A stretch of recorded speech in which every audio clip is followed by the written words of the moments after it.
दोस्तों, आजादी तो इस दुनिया में हर जीव का अधिकार है, चाहे वो इंसान हो या जानवर। इसी के चलते कई सारे मुजरिमों को आप लोगों ने जेल की कैद से भागते हुए देखा होगा, जो जेल से निकलने के बहुत ही अलग अलग और इंटरेस्टिंग तरीके निकालते हैं। लेकिन दोस्तों, जानवर भी कुछ कम नहीं है। जी हाँ, आज मैं यानी आपका होस्ट हूं दोस्त सैम, आपकी इस फेवरेट चैनल में आपको कुछ ऐसे जानवरों से रूबरू करवाऊंगा जिन्होंने जू से भागने के ऐसे अतरंगी तरीके निकाले जिनके बारे में जानकर आप पूरी तरह दंग रह जाएंगे। तो चलिए शुरू करते हैं आज के इंटरेस्टिंग वीडियो। लेकिन हाँ, वीडियो पसंद आए तो लाइक करने में कंजूसी मत करना। ओरंगुटान केन एलन।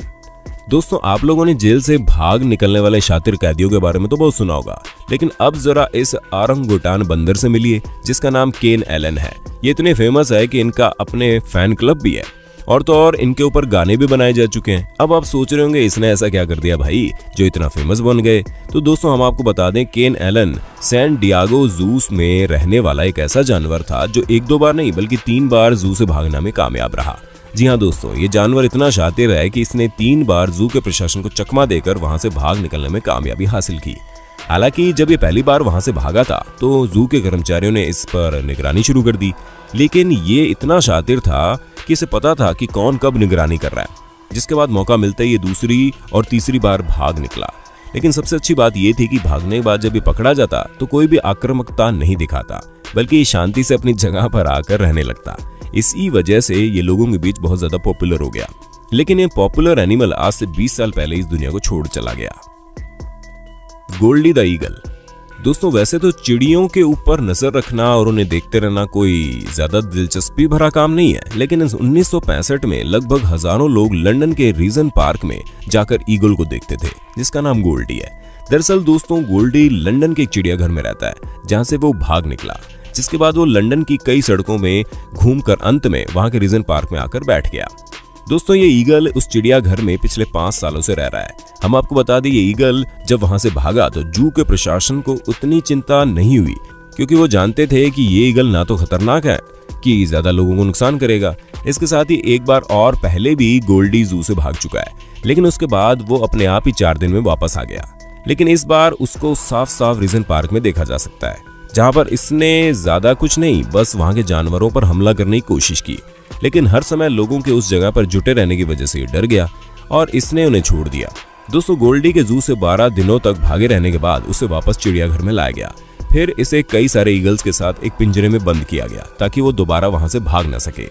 लेकिन दोस्तों, इस चीज से जू की प्रशासन को काफी ज्यादा फायदा हुआ, क्योंकि गोल्डी उन 12 दिनों में इतना फेमस हो गया कि बहुत से लोग जू में जाकर उसे देखना पसंद करते थे। Virginia the Wolff. दोस्तों, वैसे तो हम लोग कोई स्पेशलिस्ट नहीं है, लेकिन इतना जरूर है कि भेड़िया पेड़ों के ऊपर नहीं चढ़ सकता, और उसे इसी हिसाब से बनाया भी गया है। वो सिर्फ जमीन पर रहकर अपना शिकार करते हैं, न कि पेड़ों पर चढ़कर कूदे। लेकिन दोस्तों, वर्जीनिया नाम की इस भेड़िए की बात ही अलग है, क्योंकि ये इतनी अनोखी है कि लॉस एंजलिस के जू से कई बार पेड़ों के ऊपर से कूदकर भाग निकलने में सफल हो चुकी है। अब दोस्तों, क्या पता इस भेड़िए को किसी गिलहरी ने पाला है, जिससे इसने पेड़ों पर चढ़ना सीख लिया। खैर, ये मजाक की बात तो थी, लेकिन अगर आपसे सच कहें कि इससे ज्यादा चौंकाने वाली बात कोई है ही नहीं, क्योंकि ये एक ऐसा जीव है जो कभी पेड़ों पर नहीं चढ़ सकता।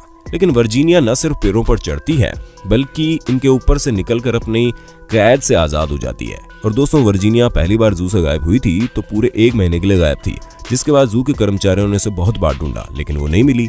जब अंत में मिली तो उसके बाद वो कई बार वहां से भागने लगी। ऐसे में सबसे ज्यादा मुश्किल की बात तो वहां के रहने वाले लोगों के लिए थी, क्योंकि जब उन्हें पेड़ों पर गिलहरी नहीं बल्कि पेड़िया कूदते हुए दिखेंगी जो कभी भी उन पर हमला कर सकती है। कोबरा फ्रॉम द ब्रोंक्स जू। दोस्तों, अब तक आप लोगों ने जितने भी जानवरों को जू से भाग निकलते हुए देखा, उनमें से कोई भी उतने खतरनाक नहीं थे, लोगों को ज्यादा नुकसान नहीं पहुंचाते थे। लेकिन दोस्तों, जब बात कोबरा जैसे खतरनाक सांप की हो, तब तो किसी की भी हालत खराब हो सकती है। जी हाँ दोस्तों, जब 50 सेंटीमीटर लंबा कोबरा सांप जू से गायब हुआ तो वहां के काम करने वाले लोगों की हालत खराब हो गई।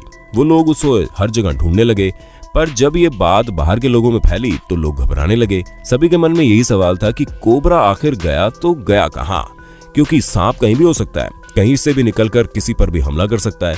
तभी जू के मैनेजर ने न्यूज चैनल में ये बोला, घबराने वाली बात नहीं है, कोबरा ज्यादा से ज्यादा जू के आसपास एरिया में होगा। उनकी बात सच निकली। कोबरा जू से 30 मीटर की दूरी पर एक कोने में शांति से बैठा था, लेकिन उसके शांत बैठने के बावजूद उसके दिमाग का कुछ नहीं कहा जा सकता कि कब वो हमला कर दे। लेकिन फिर भी जू के कर्मचारियों ने हिम्मत से काम लेकर वहां से निकालकर उसे असली जगह पहुंचा दिया। इन सब में सबसे अच्छी बात यह थी कि किसी को चोट नहीं आई। पेंगुइन 337। दोस्तों, केवल खतरनाक जानवर ही नहीं बल्कि पेंगुइन जैसे क्यूट और नुकसान न पहुंचाने वाले जानवर भी भाग निकलने की कला में माहिर होते हैं। नहीं विश्वास होता तो इस पेंगुइन से मिलिए। दोस्तों, 1 साल पहले ये बहुत ही प्यारा पेंगुइन जिसका नाम पेंगुइन 337 है, टोक्यो के सी लाइफ पार्क में 2012 से भाग निकला। दोस्तों, पार्क में काम करने वाले कर्मचारियों को हमेशा लगता कि पेंगुइन जैसे जानवर ज्यादा नुकसान नहीं करेंगे और ना ही भागने की कोशिश करेंगे, इसलिए कोई उन पर ज्यादा ध्यान नहीं देता था। ऐसे में इस पेंगुइन ने दीवार फांदकर वहां से भाग निकलने की कोशिश की और वो कामयाब हो गया। पर जब तक वहां के कर्मचारियों को पता चलता वो पेंगुइन वहां से भाग चुका था, जिसके बाद वो पूरे 2 महीने तक बाहर ही रहा और पानी में लगातार एक जगह से दूसरी जगह टहलता रहा, जिसके बारे में वहां के लोकल लोगों ने पार्क के कर्मचारियों को बताया। फिर जाकर उसे पकड़ा जा सका। लेकिन दोस्तों, 2 महीने लगातार पार्क में न रहने के बावजूद उसकी सेहत पर कोई फर्क नहीं पड़ा। वो बिल्कुल वैसा ही था जैसा पार्क में रहा करता था। Rusty the red panda. दोस्तों, रेड पांडा को दुनिया के सबसे क्यूटेस्ट जानवरों में एक माना जाता है। ये भी कहा जाता है कि ये काफी ज्यादा शातिर और स्मार्ट होते हैं। इनकी स्मार्टनेस का पता तो इस बात से चलता है जब रस्टी नाम के एक रेड पांडा ने 2013 में वॉशिंगटन के नेशनल जू से भाग निकलने की कोशिश की, जिसमें वो सफल भी हो गया। दोस्तों, संडे रात को रेड पांडा अपनी जगह पर सुरक्षित था, लेकिन मंडे सुबह जब कर्मचारियों ने इसके केज में जाकर देखा तो वहां कोई नहीं था। ये बात अभी भी मिस्ट्री बनी हुई है कि वो वहां से निकला कैसे। लेकिन दोस्तों, इसके जू से जाने के बाद लोगों को चिंता होने लगी, क्योंकि वॉशिंगटन के मौसम के हिसाब से रेड पांडा का यूं बाहर जाना खतरे से खाली नहीं था। उसी के साथ जू के कर्मचारियों को यह भी डर लग रहा था कि कोई इसे नुकसान न पहुंचा दे। लेकिन दोस्तों, चिंता मत करिए, क्योंकि ये स्टोरी का एंड उतना बुरा नहीं था। क्योंकि कुछ ही दिनों बाद एक व्यक्ति को रेड पांडा अपने घर के पास मिला, जिसने जू के लोगों को कांटेक्ट करके वापस उसे पहुंचा दिया। अगर वो ज्यादा दिन वॉशिंगटन की सड़कों पर रहता तो शायद जिंदा बच पाना मुश्किल था। फ्लेमिंगो 492। दोस्तों, फ्लेमिंगो 492 अपने साथी फ्लेमिंगो 347 के साथ कंसन सिटी जू में 2005 में भाग निकला। दोस्तों, फ्लेमिंगो 492 टेंजानिया में पैदा हुआ, जिसके बाद साउथ अफ्रीका चला गया। वहां से उसे यूनाइटेड स्टेट लाया गया। फ्लेमिंगो 492 बाकी बर्ड्स की तरह नहीं था जिन्हें एक जगह पर रख दिया जाए और वो वहीं रुक जाए। इसे काफी ज्यादा फ्रीडम पसंद थी, इसलिए अपने साथी के साथ वहां से भाग निकला। दोस्तों, कई रिसर्चर्स का मानना है कि फ्लेमिंगो 347 के मरने के बाद फ्लेमिंगो 492 ने नया कंपेनियन ढूंढ लिया, जिसके बाद 2018 में टेक्सास में आखिरी बार इसे देखा गया। जी हाँ दोस्तों, पूरे 13 साल बाद ये फ्लेमिंगो दोबारा देखा गया। अब ये टेक्सास में रहता है, जहां ये अपनी फ्रीडम वाली जिंदगी जी रहा है। दोस्तों, इस फ्लेमिंगो के बागी अंदाज को देखकर लगता है कि इस पर डॉक्यूमेंट्री भी बन सकती है, जिसमें ये प्रॉपर हीरो वाले कैरेक्टर में फिट बैठता है। क्यों, सही कहा ना मैंने। 3 कैंगरूज।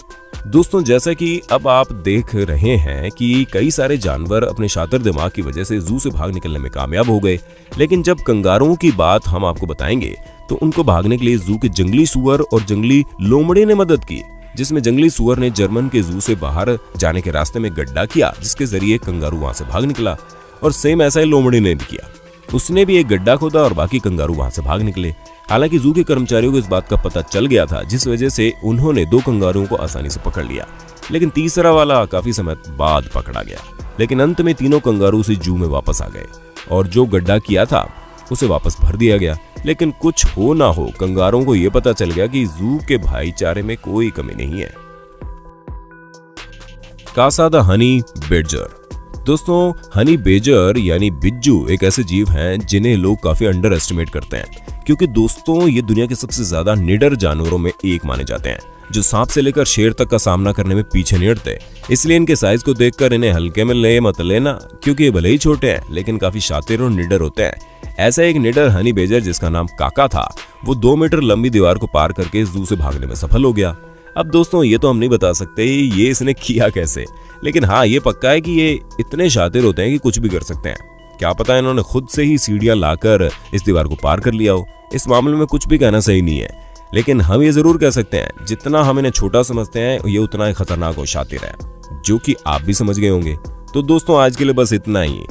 अब आपसे अलविदा लेने का वक्त आ गया है। हमारी वीडियो कैसी लगी कमेंट में बताना, और इंटरेस्टिंग वीडियो लगातार देखने के लिए चैनल को लाइक, शेयर, सब्सक्राइब जरूर कर देना।